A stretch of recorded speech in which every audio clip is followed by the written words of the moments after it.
জানেন কি লক্ষ্মী দেবী সব সময় বিষ্ণুর পায়ের নিচে কেন থাকেন? তবে চলুন আজকের এই ভিডিওতে সেটি সম্পর্কেই আমি আপনাদের বলবো। তবে ভিডিওর মূল পর্বে প্রবেশ করার আগে যদি আপনি আমার এই চ্যানেলটিতে নতুন হয়ে থাকেন তবে অবশ্যই চ্যানেলটিকে একটি সাবস্ক্রাইব করে দেবেন, ভিডিওটিকে একটি লাইক করে দেবেন, কারণ পুরাণের এমন অবিশ্বাস্য ঘটনা নিয়ে আমরা প্রতিনিয়ত আপনাদের সামনে হাজির হই। তবে চলুন ভিডিওর মূল পর্বে প্রবেশ করা যাক। লক্ষ্মী হলেন একজন দেবী, ধন, সৌভাগ্য, সৌন্দর্য ও শুভ শক্তির দেবী। তার আরাধনায় মানুষ পায় সাফল্য, সমৃদ্ধি, সুখ, শান্তি। তবু প্রশ্ন জাগে, কেন তিনি সর্বদা ভগবান বিষ্ণুর পায়ের নিচে অবস্থান করেন? কি এমন রহস্য লুকিয়ে আছে এই অবস্থানে? সত্যিই কি তিনি পদতলে থাকার জন্য সৃষ্টি হয়েছেন, নাকি এ শুধুই এক রূপক, এক গূঢ় আধ্যাত্মিক শিক্ষা? আজকের এই ভিডিওতে আমরা জানব পৌরাণিক কাহিনী, দাম্পত্য, সামাজিক দৃষ্টিকোণ, আধ্যাত্মিক বিশ্লেষণ এবং নারীর অবস্থান নিয়ে যুগান্তকারী সত্য। লক্ষ্মী দেবীর জন্ম সম্পর্কে বলা হয়, তিনি সমুদ্র মন্থনের সময় শঙ্খ, চক্র, ঐরাবত, অমৃতের সঙ্গে আবির্ভূত হন। যখন দেবতারা ও অসুরেরা এক স্থানে মন্থন করছিলেন, তখন সমুদ্র থেকে উঠে আসেন এক মহারমণীয়া দেবী, যার রূপে, গন্ধে, আলোয় ও কমলতায় পুরো সৃষ্টি মুগ্ধ হয়ে যায়। তার নাম হয় লক্ষ্মী, যার অর্থ লক্ষ্য বা যার দিকে সব সময় নজর পড়ে। সব দেবতা তাকে পেতে চান, কিন্তু তিনি বেছে নেন বিষ্ণুকে, কারণ বিষ্ণু হলেন পরিপূর্ণ সত্তা, শান্ত, ধীর, রক্ষাকর্তা, যিনি অহংকারবিহীন। এই মুহূর্তে তিনি হয়ে ওঠেন বিষ্ণুর স্ত্রী, অর্থাৎ বিষ্ণুর শক্তি, সহচরী এবং প্রতিটি কর্মের মূল চালিকা। পুরাণে বলা হয়, লক্ষ্মী স্বেচ্ছায় ভগবান বিষ্ণুর চরণে অবস্থান করেন। এটিকে অপমান নয়, বরং সম্মানের প্রতীক হিসেবে দেখানো হয়। বিষ্ণু যখন বিশ্বের রক্ষা করেন, তখন তার প্রতিটি পদক্ষেপে লক্ষ্মী থাকেন। তার পা যেখানে পড়ে সেখানেই আসে সমৃদ্ধি, শান্তি ও সৌভাগ্য।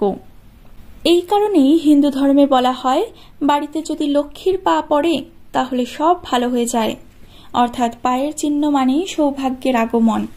তাই লক্ষ্মী পায়ে আছেন মানেই তিনি সর্বদা সঙ্গে আছেন, সহচরী হয়ে আছেন। এটি কোনো হীনমন্যতার প্রতীক নয়। হিন্দু দর্শনে চরণ মানে শুধু দেহের অংশ নয়, চরণ মানে গমন পথ, দিশা, মার্গ, তরঙ্গ। লক্ষ্মী দেবী বিষ্ণুর চরণে আছেন মানে তার শক্তি সর্বদা সঠিক পথে চলার জন্য তার সঙ্গে রয়েছে। তিনি কোনো ব্যক্তিত্ব নয়, বরং এক চেতন শক্তি, যিনি ঈশ্বরের কর্ম সম্পূর্ণ করেন। আধুনিক ভাষায় বললে লক্ষ্মী হলেন পজিটিভ এনার্জি আর বিষ্ণু হলেন হায়ার পারপাস।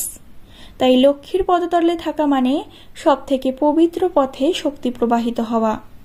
অনেকে আজ প্রশ্ন করেন, নারী যদি লক্ষ্মী হন তবে কেন তাকে পদতলে দেখানো হয়? এই কাহিনী নারীকে হেয় করার নয়, বরং এইটি বলার যে একজন নারী পারে সংসারের প্রতিটি পদক্ষেপে সৌভাগ্য ও শান্তি বয়ে আনতে। এই জন্য বলা হয় যে ঘরে স্ত্রী লক্ষ্মী সদৃশ্য, যে ঘরে কখনো দারিদ্র থাকে না। এই জন্য বলা হয় যে ঘরে স্ত্রী লক্ষ্মী সদৃশ্য, সে ঘরে কখনো দরিদ্র থাকে না। তাই চরণে থাকা মানে সংসারকে শক্তি দিয়ে এগিয়ে দেওয়া, স্বামীর সাথী হওয়া। অহংকার নয়, দায়িত্বকে শ্রদ্ধা দিয়ে গ্রহণ করা। এটা পুরুষতন্ত্রের নতজানুতা নয়, বরং সক্ষমতার মূর্ত রূপ।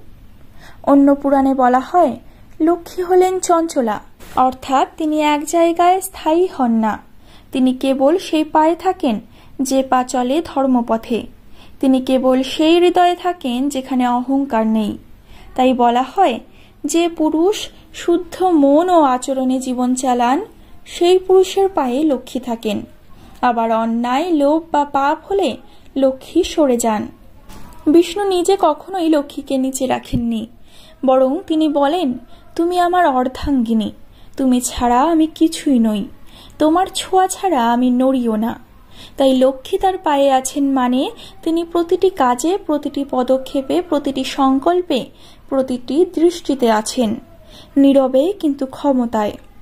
লক্ষ্মী চরণে থাকেন মানে নারীর হীনতা নয়, বরং তার শক্তির নীরব প্রকাশ। একজন নারী যে কতটা নীরবভাবে পরিবার, সমাজ ও সৃষ্টিকে চালাতে পারেন তার প্রতীক হলেন লক্ষ্মী। তাই আজ যখন আমরা নারীকে ছোট করি, হেয় করি, তখন মনে রাখা উচিত ঈশ্বরের পদতলে যদি তিনি থাকতে পারেন তাহলে সমাজে তার জায়গা আরো উঁচুতে হওয়া উচিত। বন্ধুরা, আজকের এই কাহিনীর পর আপনার দৃষ্টিভঙ্গি কি বদলালো? কমেন্টে লিখে জানান আপনি লক্ষ্মী দেবীর এই অবস্থানকে এতদিন কি বুঝে এসেছেন। এখন থেকে আপনি নারীর ভূমিকাকে কিভাবে দেখবেন? আপনার মতামত কিন্তু অবশ্যই কমেন্টে জানান। পরবর্তীকালে আরও একটি নতুন ভিডিওর সাথে আপনাদের সামনে হাজির হব। তবে ভিডিওটিকে একটি লাইক করে দেবেন, চ্যানেলটিকে একটি সাবস্ক্রাইব করে দেবেন। সেই সমস্ত মানুষদের সাথে ভিডিওটি শেয়ার করুন যারা নারীদেরকে হেয় করে। ভালো থাকবেন, সুস্থ থাকবেন, সকলকে ভালো রাখবেন। ধন্যবাদ।